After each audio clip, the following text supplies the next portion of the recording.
Colonel Sanjeev Kumar ji. मुझे प्रणाम। महाराज जी, जैसे कि हम शास्त्रों में पढ़ते हैं कि हमें किस्मत के हिसाब से सुख और दुख भोगना पड़ता है, तो क्या हम राधा जी का सिमरन करके दुखों को कम या उन्हें सहन करने की शक्ति जड़ बढ़ा से नष्ट कर सकते हैं, क्योंकि पाप ही तो हमें दुख देता है। और हमारा नाम जो भगवान नाम है, नाम संकीर्तनम यस्य सर्व पाप प्रणाशनम प्रणामो दुख शमनम तम नमामि हरिम परम। जिन भगवान को प्रणाम करके नाम जप करने से, नाम कीर्तन करने से सारे पाप नष्ट हो जाते हैं। स्वयं भगवान ने गीता जी में कहा, सर्वधर्मान परित्यज्य मामेकम शरणम ब्रज तो अहम त्वाम सर्व पापेभ्यो मोक्षयिष्यामि मा शुचा। यदि तुम मेरी शरण में आ जाते हो, सब धर्मों का त्याग करके एकमात्र केवल मेरी शरण लेते हो, मेरा भजन करते हो, तो मैं तुम्हें सब पापों से मुक्त कर दूंगा। तो जब सब पापों से मुक्त हो जाता है तभी तो परमानंद में डूबता है, तभी तो अचिंत्य आनंद में डूबता है, तभी तो नित्यानंद विज्ञानानंद घन परम सुख को प्राप्त होता है। नहीं तो कैसे प्राप्त हो पावे। तो हम नाम जप के बल से सर्व पापों को मिटाकर परम पद को प्राप्त कर सकते हैं। पर यह है कि अब जैसे हमारा 500 ग्राम पाप है और अभी हमारा जप हुआ है 50 ग्राम, तो हमें अनुभव में नहीं आएगा, क्योंकि 450 ग्राम वजन हमारा भी जुड़। अब हमारा जब 600 ग्राम होगा तब सब विध्वंस होकर परमानंद की अनुभूति हो जाएगी। इसलिए हमें नाम जप बढ़ाते रहना चाहिए। हमें ये नहीं देखना चाहिए कि अभी जो हम 1 साल से नाम जप कर रहे हैं वो कुछ लाभ दे रहा है कि नहीं, क्योंकि वो पहला काम अटैक करेगा आपके पापों के ऊपर। जो आपका नाम है वो पहला काम करेगा, आपको दुख देने वाले जो कर्म हैं उनको विध्वंस करेगा। अब आपका भजन बढ़ता चला जाए और वो सर्व रूप से विध्वंस हो जाए, तब आपको आनंद की प्राप्ति होगी। इसीलिए नाम परमानंदमय है, लेकिन प्रारंभ में किसी को परमानंद का अनुभव नहीं होता। जैसे मिश्री मीठी होती है, लेकिन किसी को पित्त रोग हो और मिश्री पवाई जाए तो कड़वी लगेगी, लेकिन वही मिश्री रोज पाता रहे तो पित्त का समन होकर वो मीठी लगने लगेगी। ऐसे ही भगवान का नाम जप या भजन बहुत मीठा अमृतमय है, परम सुखमय है, लेकिन हमें नहीं लगता, क्योंकि विषय रूपी पित्त बढ़ गया है, विषयों के प्रति राग और भोग की वृत्ति बढ़ गई है। अब हम नाम जप यही करते रहें तो जहाँ विषय राग नष्ट हुआ, पाप नष्ट हुआ, तो परमानंद पूरी मन राजा, पूरा हृदय परमानंद में भर जाएगा। तो परमानंद की प्राप्ति के लिए जहाँ किंचित भी दुख, अशांति, भय नहीं है, वो परम पद प्राप्त करने के लिए हमें निरंतर नाम जप करते रहना चाहिए। हमें परिणाम में रुकना नहीं चाहिए। हो सकता है आप बहुत सुंदर नाम जप कर रहे हो और आपको भोगने के लिए दुख मिल रहा है, क्योंकि पूर्व का पाप अटैक कर रहा है इस समय। तो हमको चुपचाप दुख भोगते हुए नाम जप नहीं छोड़ना चाहिए। तो नाम जप समस्त दुखों का नाश करके परम सुख की प्राप्ति करा देगा, परम शांति की प्राप्ति करा देगा। महाराज जी, आप हर एक प्रश्न का उत्तर काम, क्रोध, लोभ, मोह, जिसका भी उत्तर होता है नाम जप का, क्योंकि बिना नाम जप के पावर नहीं है। महाराज जी कोई ऐसा उपाय नहीं है कि बाहर बता दें, कहीं दीपक चढ़ा दें या कहीं? ये सब नौटंकी है। अगर ऐसा हो तो 10-20 टीन घी लेकर के जला दो और हमें बताओ तुम्हें लाभ मिल जाए तो। कुछ नहीं होने वाला। बिना अंदर के, तुमने पाप किया है अंदर के चिंतन से, ध्यान दीजिए। अंदर आपने कामना की और शरीर से आपके पाप हुआ। अब अंदर कैसे ठीक होगा? अंदर नाम जब ठीक करेगा। सांप बैठा है बिल के अंदर, ऊपर सैकड़ों लाठी जमा दो, उसको कोई फर्क पड़ेगा क्या? बिल के अंदर घुस के मारा जाए तब वो मरेगा। तो इस शरीर रूपी बिल के अंदर बैठा हुआ पाप है, उस पाप को मारने के लिए नाम जपना अत्यंत आवश्यक है। गंगा पाप नष्ट कर सकते, लेकिन पाप की प्रवृत्ति भजन नष्ट करेगा।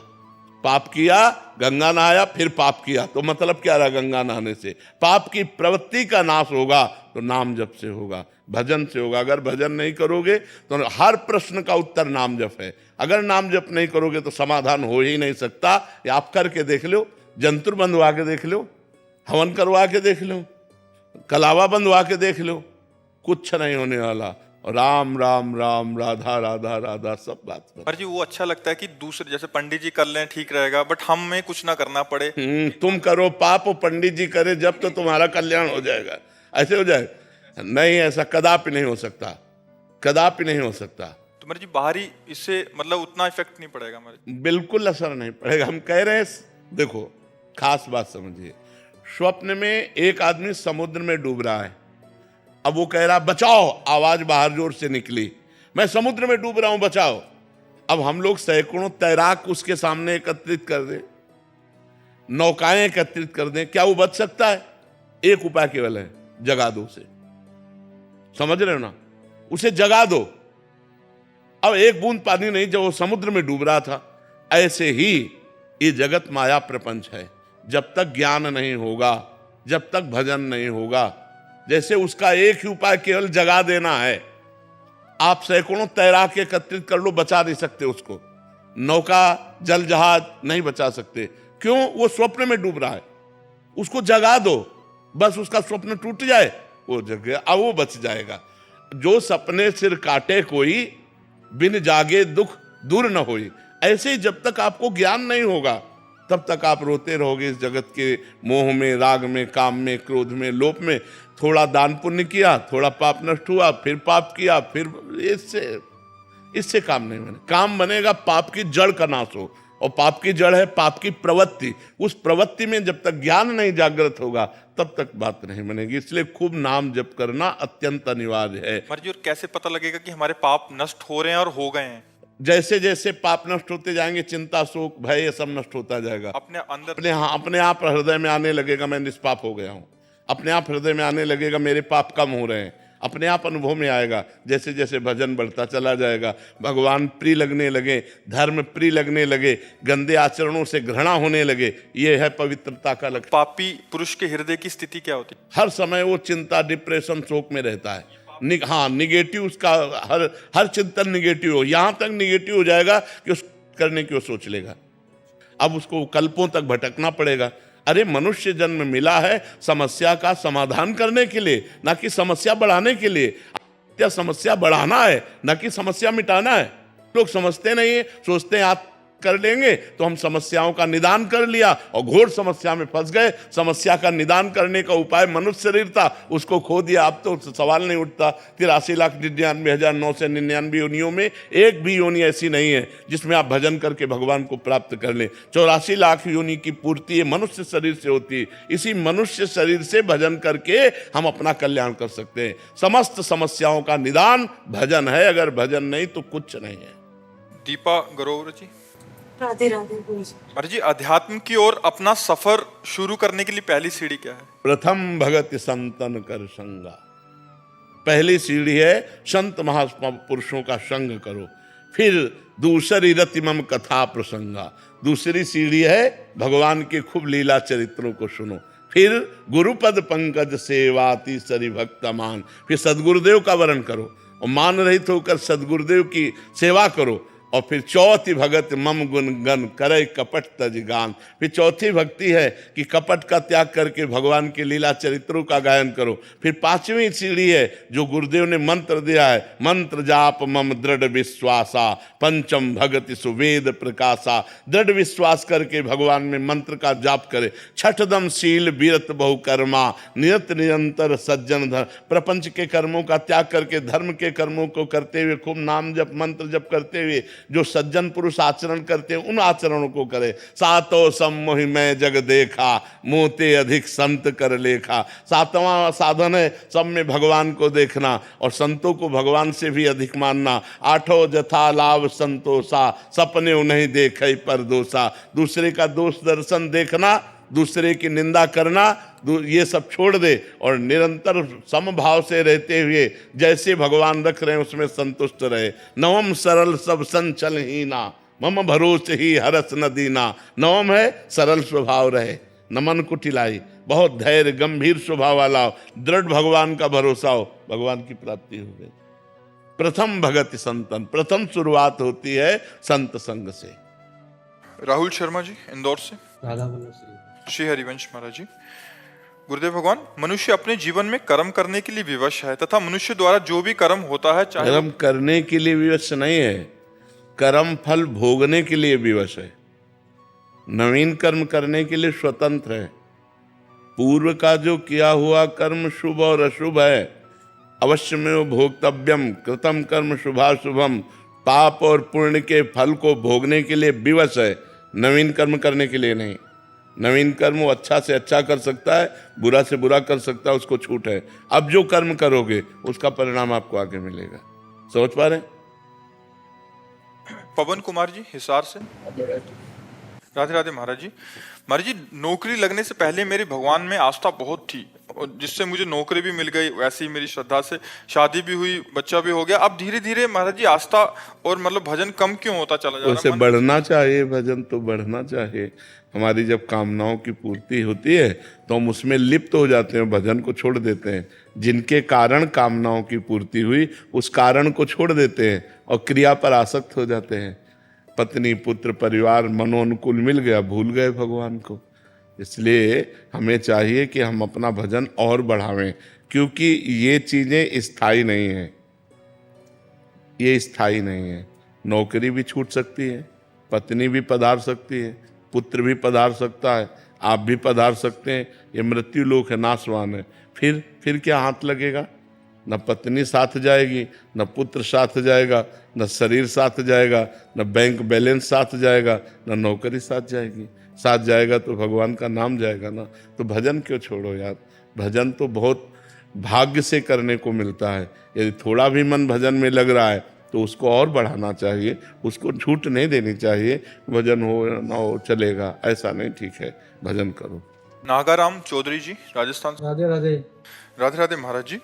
महाराज जी, आप बोलते हैं कि नाम जप से गुरु की प्राप्ति होती है, तो क्या गुरु की प्राप्ति होने पर हमारा जो पहले नाम जप किया है वो गुरु की प्राप्ति में भजन खर्च हो जाता है? वो और प्लस हो जाता है, वो और सार्थक हो जाता है। जब हम ऐसे नाम जप करते हैं तो हमें सदगुरुदेव मिलते हैं। जो सदगुरुदेव प्रदत्त नाम जप करते हैं तब इष्ट देव मिलते हैं। तो वो इष्ट देव के मिलन की ही सीढ़ी बन जाता है। वो उठा करके आपको अध्यात्म की ऊंचाई में पहुंचा देगा। नाम जप कभी व्यर्थ थोड़ी होता है, समझ पा रहे आप? हाँ, जैसे आपके घर में पैसा जमा है, वही बैंक में पहुंच गया तो बैंक में ब्याज सहित मिलने लगा और सुरक्षित हो गया। तो ऐसे नाम जप किया, ये घर का है। और जब हम गुरु में पूर्ण श्रद्धा करके समर्पित हो गए, अब ये सरकारी हो गया। अब ये अविनाशी चिदानंदमय सुख आपको प्रदान करेगा। जी अतुल जी। राधे राधे। राधे राधे महाराज जी। महाराज जी, सत्मार्ग और सत्कर्म करने के पश्चात भी जब कार्यों में विघ्न होते हैं तब मन बड़ा विचलित होता है। इससे ऐसा भी लगता है विघ्न ना हो तो सत्कार्य कैसा? जिसमें विघ्न ना हो तो सत्कार्य कैसा? ये माया विघ्न डालेगी सत्कार्य में। और हम सत्कार्य करने वाले हैं, इसलिए हमको बहुत संघर्ष लड़ना पड़ेगा। सुबह रघुनाथ जी का राज्याभिषेक तय हो गया और शाम के ही 14 वर्ष का वनवास। देखो, भगवान सच्चिदानंद है ना, तो इन्हीं के जीवन में देख लो।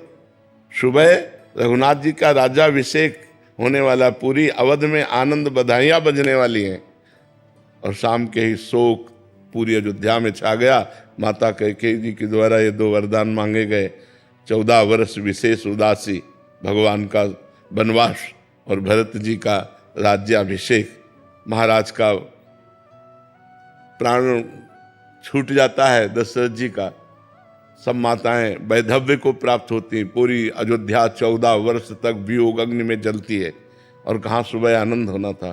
तो भगवान ने अवतार लेकर ही हमको शिक्षा दी कि मृत्युलोक में मानव जीवन संघर्षमय है, इसमें हमें लड़ना पड़ेगा। विपत्ति, अपमान, असफलता, इनको रौंदना पड़ेगा। तपस्या के बल से, भजन के बल से, तीर्थयाटन, जन समुदाय की सेवा, इन पवित्र कार्यों के द्वारा हम बलवान बने और इस माया के द्वारा दिए हुए विघ्नों को रौंदे और फिर निकल। ये तो विक्षेप पड़ेगा। हमारी किसी पूजा पाठ की त्रुटि से तो नहीं ऐसा होता? नहीं, ऐसा नहीं होता। ये माया का कार्य है।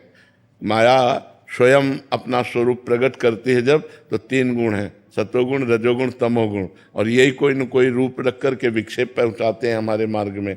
तो हमको नाम जप के द्वारा, अध्यात्म के ज्ञान के द्वारा, उसके द्वारा पहुंचाए हुए विक्षेपों से आगे निकल जाना है। बड़े बड़े सिद्ध संतों के जीवन में विक्षेप हुए हैं, तो फिर अपने लोग तो साधारण जीव हैं, बड़े बड़े सिद्धों के जीवन में विक्षेप पहुंचे हैं। तो हमको चिंता नहीं करनी, हमें संघर्ष करना है। हमें हारना नहीं, निराश नहीं होना, उदास नहीं होना, और ये निश्चय रखना है इसी जन्म में हम माया पर विजय प्राप्त करके भगवान को प्राप्त करेंगे, क्योंकि हम भगवान की शरण में हैं, भगवान का नाम जप करते हैं। ये निश्चय कभी बदलने ना पावे, ये निश्चय दृढ़ रहे, भगवान का भरोसा दृढ़ रहे और भगवान का नाम जब चलता रहे, आप विजय को ही प्राप्त होंगे। भगवान को अधीन कर लेता है भगवान का सुमिरन करने वाला। सुमिर पवन सुत पावन नामू, अपने बस करि राखे रामू। तो जिसके अधीन भगवान है, फिर उसका कौन बाल बाका कर सकता है? मुख में हो राम नाम, राम तेरे हाथ में, बंदे तू अकेला नहीं, राम तेरे साथ में। राम हाथ में हो जाते हैं तो अखिल कोटि ब्रह्मांड नायक भगवान तुम्हारे हाथ में हो जाएंगे यदि नाम जप करोगे। मुख में हो राम नाम, राम तेरे हाथ में, बंदे तू अकेला नहीं, राम तेरे साथ में। बस विधि का विधान जानी, हानि लाभ सहिए, जाहि विधि राखे राम, ताहि विधि। बड़ा आनंद का मार्ग है जी। वंदना उपाध्याय जी। राधे राधे गुरु। राधे राधे महाराज जी। महाराज जी, भगवत गीता में श्री कृष्ण जी ने कहा है कि न मैं भक्तः प्रणश्यति, अर्थात मेरा भक्त का कभी नाश नहीं होता। तो क्या सभी नाम जप से भगवत धाम को प्राप्त हो जाएंगे? हाँ, लेकिन सभी नाम जप करते कहाँ हैं? सभी भगवान के आश्रित कहाँ हैं? गीता जी में लिखा है कि जो दुष्कृति है, मूढ़ है, नराधम है, वो मेरी शरण में नहीं आते।